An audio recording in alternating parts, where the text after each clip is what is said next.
दोस्तों आप सबको नमस्कार। आज का टॉपिक है ROC, return on capital employed. यह एक प्रॉफिटेबिलिटी रेशियो है, यानी ये कंपनी की प्रॉफिटेबिलिटी को मेजर करता है कि ये कंपनी अपने total capital, equity plus debt दोनों का यूज करते हुए कितना ऑपरेटिंग प्रॉफिट जनरेट कर पा रही है। दोस्तों आरओसी का फॉर्मूला होता है EBIT divided by capital employed into 100, जहां एबिट होता है earning before interest and taxes और कैपिटल एम्प्लॉयड होता है total assets minus current liabilities. दोस्तों आरओसी में एबिट का यूज किया जाता है जो कि नेट इनकम की तरह इंटरेस्ट और टैक्सेस को इंक्लूड नहीं करता है। इसकी वजह से क्या होता है, दो डिफरेंट कंपनीज में कंपैरिजन इजी हो जाता है, क्योंकि अलग अलग कंपनियों में डेट और इक्विटी का स्ट्रक्चर अलग अलग हो सकता है और टैक्स भी अलग अलग हो सकते हैं। इसकी वजह से अगर आप टैक्स और इंटरेस्ट को इंक्लूड नहीं करोगे तो कंपैरिजन जो है वो बहुत इजी हो जाता है कंपनियों के लिए। अब हम देखते हैं कि कैपिटल एम्प्लॉयड इतना इंपॉर्टेंट क्यों है। तो सबसे पहले it measures how much capital is tied up in its business operations. इसके बिजनेस ऑपरेशंस में कितना कैपिटल लगा हुआ है।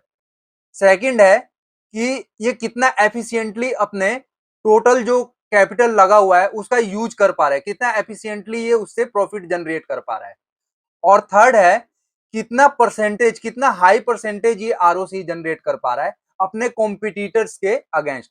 अगर ये 15-20% से ज्यादा ये आरओसी जनरेट कर रही है कंपनी तो बहुत ही बढ़िया कंपनी है, और ये आरओसी वहां पे बहुत ज्यादा इंपॉर्टेंट हो जाता है जहां पे एक कंपनी 20% से ज्यादा आरओसी जनरेट कर रही है। इसका मतलब ये है कि उसमें कुछ डिफरेंट टाइप का मोड है या प्राइसिंग पावर है। वहीं एक लो आरओसी किसी कंपनी की इनएफिशिएंसी और उसके पुअर कैपिटल एलोकेशन को दिखाता है। दोस्तों ऐसी कंपनियां जिनमें हाई आरओसी होता है वह एक बहुत ही हाई क्वालिटी बिजनेसेस होती हैं, जिनमें की कॉम्पिटिटिव एडवांटेज होता है, प्राइसिंग पावर होता है, और वो नॉर्मली ऐसे सेक्टर में काम करती हैं जो सेक्टर लो कैपिटल इंटेंसिव होते हैं। आरओसी ऐसे सेक्टर में ज्यादा इफेक्टिव होता है जो कि हाई कैपिटल इंटेंसिव सेक्टर होते हैं, जैसे कि steel sector, power sector, infrastructure sector. इन सेक्टर्स की कंपनियों को कंपैरिजन करने के लिए आरओसी का यूज ज्यादातर किया जाता है, और यहाँ पे आरओसी बहुत ही ज्यादा इफेक्टिव होता है। आरओसी की हेल्प से आप ये जान सकते हैं कि एक ही सेक्टर में जो अलग अलग कंपनियां हैं वो अपने कैपिटल का कितना एफिशिएंटली यूज कर पा रही हैं अपने कॉम्पिटिटर्स के according. Friends ROC is very critical in growth analysis, जहां आप इसका यूज करके ये समझ सकते हैं कि अगर किसी कंपनी ने फंड उठाया है या कहीं से बोरो किया है तो इसका यूज करके उसकी आरओसी इंक्रीज हो रही है या स्टेबल है या डिक्रीज हो रही है। अगर स्टेबल है या इंक्रीज हो रही है तो बहुत अच्छी बात है, और अगर ये आरओसी डिक्रीज होता जा रहा है तो इसका मतलब वो ग्रोथ नहीं हो रहा, बल्कि उसकी जो कंपनी की वैल्यू है वो एक तरह से गिरती जा रही है, डेप्रिशिएट होती जा रही है। क्योंकि आरओसी का गिरना एक अच्छा सिग्नल नहीं है किसी भी कंपनी के लिए। आरओसी आपको ऐसी कंपनियों से बचाता है जो कि एक वैल्यू ट्रैप है। कई बार आप ऐसी कंपनियां देखेंगे जिनका पी रेशियो कम है, प्राइस टू बुक वैल्यू कम है, वो कंपनियां देखने में चीप लग रही हैं, बट उनका कैपिटल एफिशिएंसी रेशियो जो है वो बहुत ही पुअर है।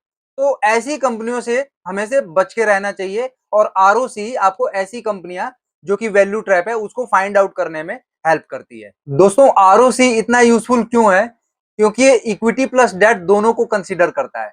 वहीं अगर आप आरओई को देखेंगे तो वह ओनली इक्विटी को कंसीडर करता है। उसके बाद आरओसी में ये कंपनी की ऑपरेशनल एफिशिएंसी को शो करता है एक टोटल कैपिटल की जगह, जो कि ज्यादा रियल पिक्चर दिखाता है कंपनी की। कुछ रेड फ्लैग्स जो आपको आरओसी में चेक करने चाहिए, जैसे कि इसकी इनकंसिस्टेंसी।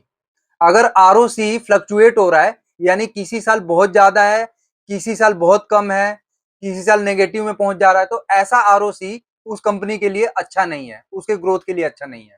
सेकंड आपको क्या चेक करना चाहिए कि अगर आरओसी किसी कंपनी में डिक्लाइनिंग है, यानी किसी साल 25% है, देन 20% हो जाता है, फिर 15%, ऐसे ही हर साल अगर ये डिक्रीज होता जा रहा है देन 10%, तो वो यानी उसके पुअर बिजनेस को दिखाता है, पुअर मैनेजमेंट को दिखाता है और उनके पुअर कैपिटल एलोकेशन को शो करता है कंपनी के। सो फ्रेंड्स, आरओसी का यूज करके आप हाई क्वालिटी कंपाउंडर्स को सेलेक्ट कर सकते हैं for your long term investing journey and for finding multi beggars stocks. तो दोस्तों, आपको ये वीडियो कैसी लगी आप कमेंट में जरूर बताइए, और अगर अच्छी लगी हो तो उसको लाइक कीजिए, चैनल को सब्सक्राइब कीजिए और ऑल पे क्लिक कर दीजिए ताकि आपको आगे की नोटिफिकेशंस मिलती रहे। Thank you guys.